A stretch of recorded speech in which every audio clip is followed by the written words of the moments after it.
एक बार बुद्ध एक गांव से गुजर रहे थे। उस गांव के लोग उन्हें पसंद नहीं करते थे। उन लोगों ने बुद्ध को घेर लिया और उन्हें बुरा भला कहने लगे। गांव वालों का सरदार सबसे ज्यादा नाराज था। वह तो बुद्ध को गालियां ही देने लगा, पर बुद्ध इस सबसे बेपरवाह मंद मंद मुस्कुराते रहे। सरदार काफी देर तक बुद्ध को गालियां देता रहा, लेकिन कुछ ही देर में उसका मुंह सूखने लगा, जिससे वह चुप हो गया। यह देखकर बुद्ध बोले, अगर तुम्हारी बातें समाप्त हो गई हों तो मैं आगे बढ़ूं। मुझे आगे वाले गांव में जाना है। वहां के लोग मेरी प्रतीक्षा कर रहे होंगे। यह देखकर गांव का एक व्यक्ति बोला, हम लोग तुम्हारा अपमान कर रहे हैं, तुम्हें गालियां दे रहे हैं, लेकिन तुम इसका जवाब देने के बजाय मुस्कुरा रहे हो।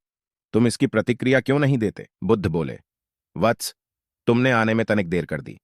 यदि तुम 10 वर्ष पहले आए होते तो मजा आ जाता, क्योंकि 10 वर्ष पहले मैं भी तुम्हारी तरह था। अगर उस समय तुम मुझे बुरा भला कहते, गालियां देते, तो मैं भी क्रोधित हो जाता। मैं तुम्हें इससे भी अधिक गालियां देता, हो सकता है हाथापाई पर भी उतर आता। पर अब मैं आगे बढ़ गया हूं। अपना क्रोध, घृणा सब पीछे छोड़ आया हूं। अब मैं उस जगह पर पहुंच गया हूं जहां तुम्हारी गालियां पहुंचने में असमर्थ हैं। तुमने मुझे गालियां दी, यह तुम्हारी भावना है, लेकिन तुम्हारी यह भावना मुझ तक पहुंच ही नहीं रही। मैं इससे आवेशित तभी होऊंगा जब मैं इसमें भागीदार हो जाऊंगा, जब मैं इन्हें स्वीकार कर लूंगा। लेकिन मैं तो तुम्हारी इस क्रिया से निरपेक्ष हूं, इससे बहुत दूर हूं। इसलिए मैं अब भी पहले की तरह शांत हूं। यह सुनकर सरदार बोला, अरे ऐसे कैसे? मैंने तो तुम्हें गालियां दी हैं और वो पूरे गांव वालों के सामने दी हैं। फिर उसे लेने या न लेने का क्या मतलब है? बुद्ध बोले, वत्स, कल मैं एक गांव में गया था। वहां के लोगों ने मेरा प्रवचन सुना। वे बहुत प्रसन्न हुए। गांव का मुखिया मेरे लिए मिठाई लेकर आया और उसे खाने का आग्रह करने लगा। मैंने कहा कि मेरा पेट भरा हुआ है, इसीलिए मैं इसे ग्रहण नहीं कर सकता। यह सुनकर वह व्यक्ति मिठाई वापस लेकर चला गया, क्योंकि जब तक मैं कोई चीज लूंगा ही नहीं तो कोई मुझे कैसे दे पाएगा? इसमें तो मेरी सहमति आवश्यक है ना? हां, यह तो है। एक व्यक्ति ने बुद्ध का समर्थन किया। बुद्ध ने पुनः पूछा, जब मैंने मिठाई लेने से मना कर दिया तो उन लोगों ने उसका क्या किया होगा? उन्होंने मिठाई अपने घर वालों में बांट दी होगी। एक व्यक्ति ने जवाब दिया। बुद्ध ने कहा, ठीक कहा तुमने। उस मिठाई की तरह ही तुम मेरे लिए गालियां लेकर आए हो और चाहते हो कि मैं इन्हें ग्रहण कर लूं।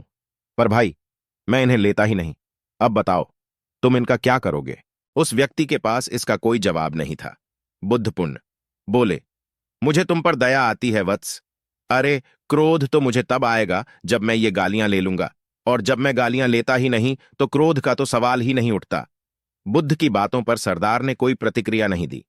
शायद वह कुछ सोच रहा था।